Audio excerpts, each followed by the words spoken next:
ವಹಿಸಲಾಗಿದೆ. ಇದರ ಬೆನ್ನಲ್ಲೇ ಹಣವನ್ನ ಆಲ್ರೆಡಿ ಜಪ್ತಿ ಮಾಡಿದ್ದಾರೆ ಅಂತ ಹೇಳಿ, ಅಂದ್ರೆ ಅನೌನ್ ಸೋರ್ಸಸ್ ಅಂತ ಹೇಳಿ ಯಾವುದೇ ಮೂಲ ಕರೆಕ್ಟ್ ಆಗಿ ಇಲ್ಲದ ದಾಖಲಾತಿ ಇಲ್ಲದ ಹಣವನ್ನ ಸೀಸ್ ಮಾಡಿ ಅದಕ್ಕೆ ಸಂಬಂಧಪಟ್ಟವರು ಬಂದು ಅದಕ್ಕೆ ಮಾಹಿತಿಯನ್ನ ನೀಡಬೇಕಾಗತ್ತೆ. ಅಧಿಕಾರಿಗಳ ಮುಂದೆ ಹೋಗಬೇಕು, ಎಲ್ಲಿಂದ ಹಣ ಇದು, ಯಾರಿಗೆ ಸಂಬಂಧಪಟ್ಟದ್ದು, ಎಲ್ಲಿ ಕೊಂಡೊಯ್ಯಲಾಗ್ತಿತ್ತು, ಈ ರೀತಿಯಾಗಿ ಮಾಹಿತಿಯನ್ನ ನೀಡಿ ಅದನ್ನ ವಾಪಸ್ ಪಡಿಬೇಕಾಗತ್ತೆ. ಇನ್ ಕೇಸ್ ಸರಿಯಾಗಿ ಮಾಹಿತಿ ನೀಡದೆ ಹೋದ್ರೆ ಅದನ್ನ ಪರ್ಮನೆಂಟ್ ಆಗಿ ಜಪ್ತಿ ಮಾಡಲಾಗುತ್ತೆ. ಚುನಾವಣಾ ನೀತಿ ಸಂಹಿತೆ ಜಾರಿಯಾದ ಬಳಿಕ ಪೊಲೀಸರು ಭರ್ಜರಿ ಬೇಟೆಯಾಡಿದ್ದಾರೆ. ಬೆಂಗಳೂರಿನ ಅಶೋಕ್ ನಗರದಲ್ಲಿ 13 ಲಕ್ಷ ರೂಪಾಯಿಯನ್ನು ವಶಕ್ಕೆ ಪಡೆಯಲಾಗಿದೆ. ನೆಲಮಂಗಲದಲ್ಲಿ 7 ಲಕ್ಷ ರೂಪಾಯಿ ಹಣ ಜಪ್ತಿಯಾಗಿದೆ.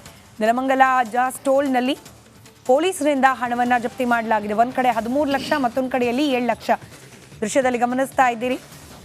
ಅಶೋಕನಗರ, ಬೆಂಗಳೂರಿನ ಅಶೋಕನಗರದಲ್ಲಿ 13 ಲಕ್ಷ ರೂಪಾಯಿ ಹಣವನ್ನು, ಹಾಗೆ ನೆಲಮಂಗಲದಲ್ಲಿ 7 ಲಕ್ಷ ರೂಪಾಯಿ ಹಣವನ್ನು ಸೀಸ್ ಮಾಡಲಾಗಿದೆ.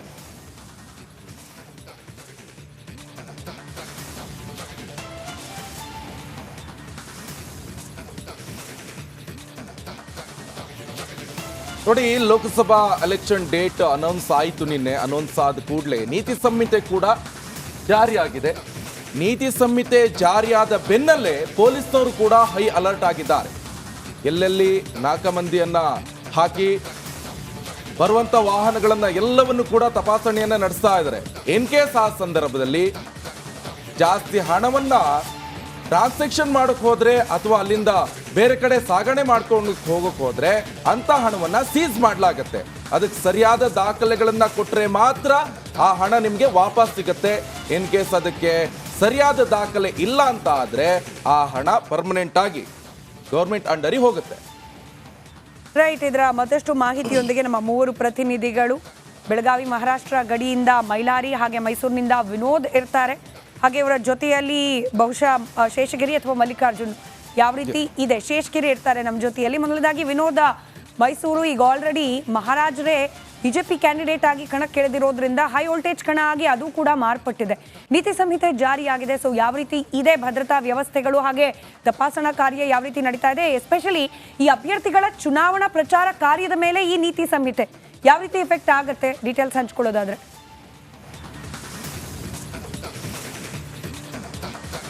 ಈಗಾಗಲೇ ಏನು ಲೋಕಸಭೆಗೆ ದಿನಾಂಕ ಕೂಡ ನಿಗದಿಯಾಗಿರುವಂಥದ್ದು. ಈಗಾಗಲೇ ಮೈಸೂರು ಜಿಲ್ಲಾದ್ಯಂತ ಸಾಕಷ್ಟು ಭದ್ರತೆಗಳ ಪೊಲೀಸರು ಹಮ್ಮಿಕೊಂಡಿದ್ದಾರೆ. ಎಸ್ಪೆಷಲಿ ಇಲ್ಲಿ ಈಗ ಅಂದರೆ ಬಾರ್ಡರ್ಗಳಲ್ಲಿ ಕೂಡ ಸಾಕಷ್ಟು ಫೆಸಿಲಿಟೀಸ್ಗಳು ಹಮ್ಮಿಕೊಂಡಿರುವಂಥದ್ದು. ಪ್ರತಿಯೊಂದು ವಾಹನದ ಮೇಲೆ ಹದ್ದಿನ ಕಣ್ಣಿಟ್ಟಿದ್ದಾರೆ. ಹಣದ ಟ್ರಾನ್ಸಾಕ್ಷನ್ ಬಗ್ಗೆ ಕೂಡ ಸಾಕಷ್ಟು ಗಮನವಿಟ್ಟಿರುವಂಥದ್ದು. ಭಾಳ ಪ್ರಮುಖವಾಗಿ ಈ ಒಂದು ಆನ್ಲೈನ್ ಟ್ರಾನ್ಸಾಕ್ಷನ್ ಬಗ್ಗೆ ಸಾಕಷ್ಟು ನೆಲೆ ಜಿಲ್ಲಾಧಿಕಾರಿಗಳು ಸಾಕಷ್ಟು ಮಾಹಿತಿಯನ್ನು ಕೊಡ್ತಾ ಇದ್ರು. ಈಗೆಲ್ಲವೂ ಕೂಡ ಆನ್ಲೈನ್ನಲ್ಲಿ ಟ್ರಾನ್ಸಾಕ್ಷನ್ ಆಗುವಂತಹ ಹಣದ ಬಗ್ಗೆ ಸಾಕಷ್ಟು ಗಮನವಿಟ್ಟಿದ್ದಾರೆ. ಭಾಳ ಪ್ರಮುಖವಾಗಿ ಇಷ್ಟು ದಿನಗಳ ಕಾಲ ನಿಷ್ಕ್ರಿಯ ಆಗಿದ್ದಂತಹ ಅಕೌಂಟ್ ಏಕಾಏಕಿ ಆಕ್ಟಿವ್ ಆಗ್ತಾ ಹೋಗುತ್ತೆ.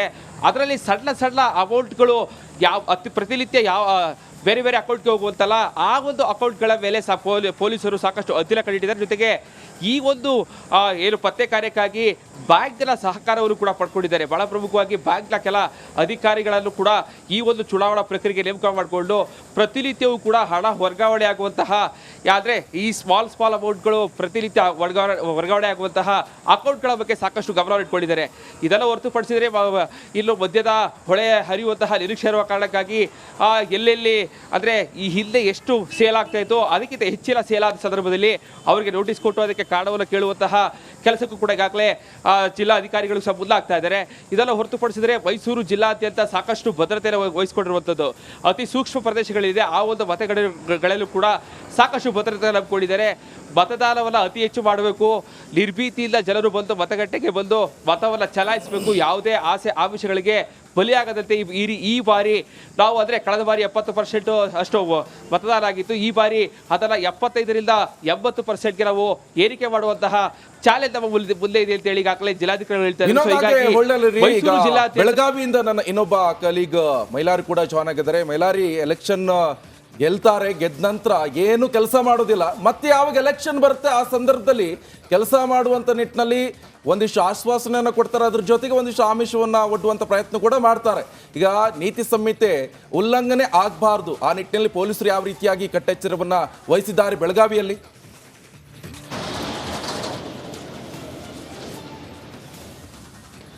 ಖಂಡಿತ ನಿಕೇಶ್, ನೀತಿ ಸಂಹಿತೆ ಮಾದರಿ ನೀತಿ ಸಂಹಿತೆ ಜಾರಿ ಆಗ್ತಿದ್ದಂತೆ ಬೆಳಗಾವಿ ಜಿಲ್ಲಾಡಳಿತ ಕೂಡ ಈಗಾಗಲೇ ಸಕಲ ಸಿದ್ಧತೆಯನ್ನು ಮಾಡಿಕೊಂಡಿರುವಂಥದ್ದು. ಜೊತೆಗೆ ಪೊಲೀಸ್ ಇಲಾಖೆ ಕೂಡ ಏನು ಗಡಿ ಭಾಗದಲ್ಲಿ ಹೈ ಅಲರ್ಟನ್ನು ಘೋಷಣೆ ಮಾಡಿದೆ. ನಾನಿರುವಂಥ ಸ್ಥಳ ಮಹಾರಾಷ್ಟ್ರ ಮತ್ತು ಕರ್ನಾಟಕ ಬಾರ್ಡರ್ ಅಂದರೆ ಬೆಳಗಾವಿ ತಾಲೂಕಿನ ಬಾಚಿ ಗ್ರಾಮದ ಹೊರವಲಯದಲ್ಲಿ ಇದ್ದೇನೆ. ಸದ್ಯ ಇಲ್ಲಿ ಏನು ಚೆಕ್ ಪೋಸ್ಟ್ಗಳನ್ನು ನಿರ್ಮಾಣ ಮಾಡಿ ಚುನಾವಣೆ ಅಕ್ರಮ ಮತ್ತು ಕಾನೂನು ಬಾಹಿರ ಚಟುವಟಿಕೆಗಳು ನಡೀಬಾರ್ದು ಅನ್ನೋ ನಿಟ್ಟಿನಲ್ಲಿ ಈಗಾಗಲೇ ಬೆಳಗಾವಿ ಜಿಲ್ಲಾಡಳಿತ, ಬೆಳಗಾವಿ ಪೊಲೀಸ್ ಇಲಾಖೆ ಜೊತೆಗೆ ಕೇಂದ್ರ ಮೀಸಲು ಪಡೆಯ ಸಿಬ್ಬಂದಿಗಳು ಕೂಡ ಇಲ್ಲಿ ನಿಯೋಜನೆ ಮಾಡಿದ್ದಾರೆ. ಜೊತೆಗೆ ಬೆಳಗಾವಿ ಜಿಲ್ಲೆಯಲ್ಲಿ ಒಟ್ಟು 64 ಚೆಕ್ ಪೋಸ್ಟ್ಗಳನ್ನು ನಿರ್ಮಾಣ ಮಾಡಲಾಗಿದೆ. ಅದರಲ್ಲಿ ಬೆಳಗಾವಿಯಲ್ಲಿ 27 ಮತ್ತು ಚಿಕ್ಕೋಡಿ ವಿಭಾಗದಲ್ಲಿ ಸುಮಾರು 32 ಚೆಕ್ ಪೋಸ್ಟ್ಗಳನ್ನು ನಿರ್ಮಾಣ ಮಾಡಲಾಗಿದೆ. ಜೊತೆಗೆ ಕೆನರಾ ಲೋಕಸಭಾ ವ್ಯಾಪ್ತಿಯಲ್ಲಿ ಕೂಡ 5 ಚೆಕ್ ಪೋಸ್ಟ್ಗಳನ್ನು ನಿರ್ಮಾಣ ಮಾಡಿ ಇಲ್ಲಿ ಬಿಗಿ ಪೊಲೀಸ್ ಬಂದೋಬಸ್ತನ್ನು ನಿಯೋಜನೆ ಮಾಡಲಾಗಿದೆ. ಮತ್ತು ಮಹಾರಾಷ್ಟ್ರ ಗೋವಾದಿಂದ ಸಂಪರ್ಕಿಸುವಂಥ ಈ ಬಾಚಿ ಗ್ರಾಮದಲ್ಲಿ ಅಂತಾರಾಜ್ಯ ಮಟ್ಟದ ಏನು ಚೆಕ್ ಪೋಸ್ಟನ್ನು ನಿರ್ಮಿಸಿ ಬರುವಂಥ ಪ್ರತಿಯೊಂದು ವಾಹನದ ಮೇಲೂ ಕೂಡ ಹದ್ದಿನ ಕಣ್ಣನ್ನು ಇಡಲಾಗಿದೆ. ಪ್ರತಿಯೊಂದು ವಾಹನವನ್ನು ಕೂಡ ತಪಾಸಣೆ ಮಾಡಲಾಗ್ತಿದೆ. ಜೊತೆಗೆ ಇಲ್ಲಿ ಏನು ಕೇಂದ್ರ ಮೀಸಲು ಪಡೆ ಸಿಬ್ಬಂದಿಗಳಿದ್ದಾರೆ, ಕಂದಾಯ ಇಲಾಖೆ ಸಿಬ್ಬಂದಿಗಳು ಕೂಡ ಇದ್ದಾರೆ. ಬ್ಯಾರಿಕೇಡ್ಗಳನ್ನು ಹಾಕಿ ಇಲ್ಲಿ ತಪಾಸಣೆ ಮಾಡುವಂಥ ಕೆಲಸವನ್ನು ಕೂಡ ಮಾಡಲಾಗಿರುವಂಥದ್ದು. ದಿನದ 24 ಗಂಟೆಗಳ ಕಾಲ ಕೂಡ ಈ ಒಂದು ತಪಾಸಣೆ ಮಾಡಲಾಗುತ್ತೆ. ಜೊತೆಗೆ ಬೆಳಗಾವಿ ಜಿಲ್ಲಾಡಳಿತ ಕೂಡ ಈಗಾಗಲೇ ಸಕಲ ಸಿದ್ಧತೆಯನ್ನು ಮಾಡಿಕೊಂಡಿದೆ. ಯಾವುದೇ ರೀತಿಯಾದಂಥ ಅಕ್ರಮಗಳು ಆಗಬಾರ್ದು, ಕಾನೂನು ಬಾಹಿರ ಚಟುವಟಿಕೆಗಳು ಆಗಬಾರ್ದು ಅನ್ನೋ ನಿಟ್ಟಿನಲ್ಲಿ ಗಡಿ ಮತ್ತು ಅತಿ ಸೂಕ್ಷ್ಮ ಪ್ರದೇಶದಲ್ಲಿಯೂ ಕೂಡ ತೀವ್ರ ನಿಗಾವನ್ನು ಇಟ್ಕೊಳ್ಳಲಾಗಿದೆ. ಮತ್ತು ಯಾವುದೇ ರೀತಿಯಾದಂಥ ಅಕ್ರಮಕ್ಕೆ ಕೂಡ ನಾವು ಏನು ಅವಕಾಶವನ್ನು ನೀಡೋದಿಲ್ಲ. ಬ್ಯಾಂಕ್ ಟ್ರಾನ್ಸಾಕ್ಷನ್ ಮೇಲೂ ಕೂಡ ನಾವು ಈಗಾಗಲೇ ಕಣ್ಣನ್ನು ಇಟ್ಟಿದ್ದೇವೆ ಅನ್ನೋ ಒಂದು ಮಾತನ್ನು ಕೂಡ ಬೆಳಗಾವಿ ಜಿಲ್ಲಾಧಿಕಾರಿಗಳು ಹೇಳುವಂಥದ್ದು. ಬೆಳಗಾವಿ ಕಮಿಷನರ್ ವ್ಯಾಪ್ತಿಯಲ್ಲಿ ಏನು ರೋಹನ್ ಜಗದೀಶ್ ಅವರು ಅಂದರೆ ಬೆಳಗಾವಿ DCP ರೋಹನ್ ಜಗದೀಶ್ ಅವರ ನೇತೃತ್ವದಲ್ಲಿ ಭದ್ರತೆಯನ್ನು ಒದಗಿಸಿದರೆ ಬೆಳಗಾವಿ ಜಿಲ್ಲಾ ಪೊಲೀಸ್ ವ್ಯಾಪ್ತಿಯಲ್ಲಿ ಡಾಕ್ಟರ್ ಭೀಮಾ ಶಂಕರ್ ಗುಳೇದವರು ಈ ಭದ್ರತೆಯನ್ನು ಒದಗಿಸಿದ್ದಾರೆ. ಸುಮಾರು 64 ಚೆಕ್ ಪೋಸ್ಟ್ಗಳನ್ನು ನಿರ್ಮಿಸಿ ಏನು ಗಡಿಯಲ್ಲಿ ತೀವ್ರ ನಿಗಾವನ್ನು ಇಟ್ಕೊಂಡಿದ್ದಾರೆ. ಕಾರಣ ಸಂಪರ್ಕದಲ್ಲಿ ಮೈಲಾರಿ. ಇನ್ನು ಶೇಷಗಿರಿನ ಮಾತನಾಡಿಸೋಣ. ಉತ್ತರ ಕನ್ನಡ ಭಾಗ ಯಾವ ರೀತಿ ಇದೆ ಭದ್ರತಾ ವ್ಯವಸ್ಥೆ? ಶೇಷಗಿರಿ ನೋಡಿ, ಬೆಂಗಳೂರಿನಲ್ಲಿ ಆಲ್ರೆಡಿ 20 ಲಕ್ಷ ಸೀಸ್ ಆಗಿದೆ 2 ಪ್ರತ್ಯೇಕ ಪ್ರಕರಣಗಳಲ್ಲಿ. ಅಲ್ಲಿ ಹೇಗಿದೆ ವ್ಯವಸ್ಥೆಗಳು? ಭದ್ರತಾ ದೃಷ್ಟಿಯಿಂದ ನೀತಿ ಸಂಹಿತೆ ಜಾರಿಯಾಗಿರೋದ್ರಿಂದ ಯಾವೆಲ್ಲ ಬದಲಾವಣೆಗಳು ಕಾಣೋಕೆ ಸಿಗ್ತಾ ಇದೆ?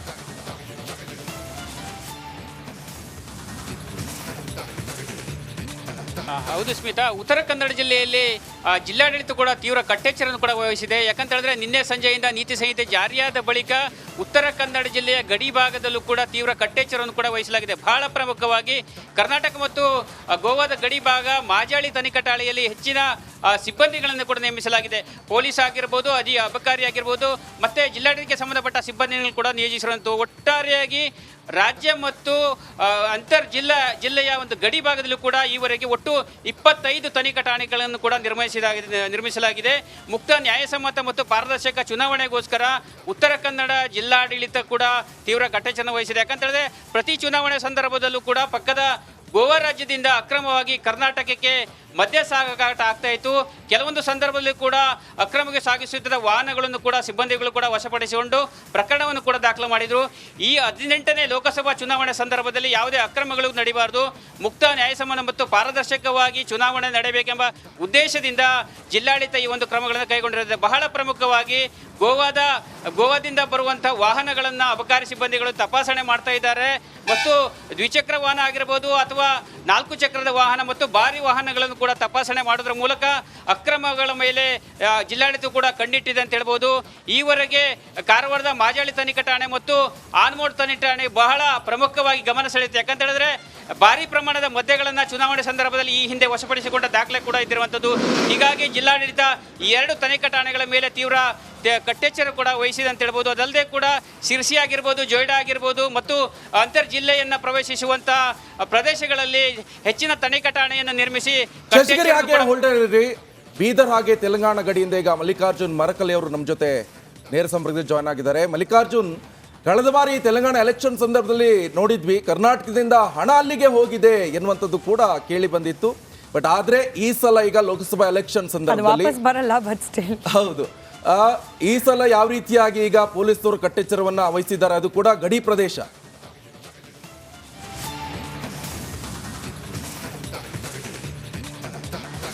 ಹೌದು ನಿಕೇಶನ್, ಈಗಾಗಲೇ ಲೋಕಸಭೆ ಚುನಾವಣೆ ಘೋಷಣೆ ಆದ ತಕ್ಷಣವೇ ಏನದಂದ್ರೆ ಜಿಲ್ಲಾಡಳಿತ ಅಲರ್ಟ್ ಆಗ್ಯದ ಅಂತ ಹೇಳ್ಬೋದು.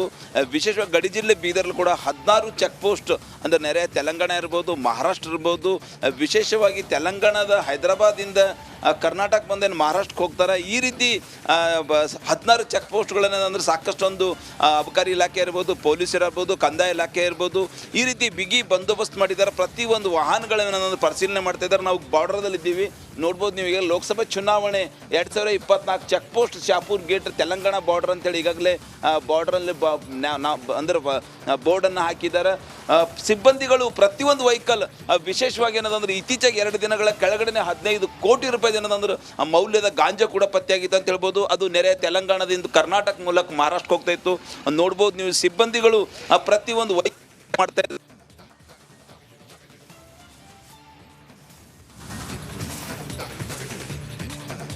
ರೈಟ್. ಒಟ್ಟಾರೆಯಾಗಿ ರಾಜ್ಯಾದ್ಯಂತ ಅದರಲ್ಲೂ ನೆರೆ ರಾಜ್ಯದ ಜೊತೆಯಲ್ಲಿ ಗಡಿಯನ್ನ ಹಂಚಿಕೊಂಡಿರುವ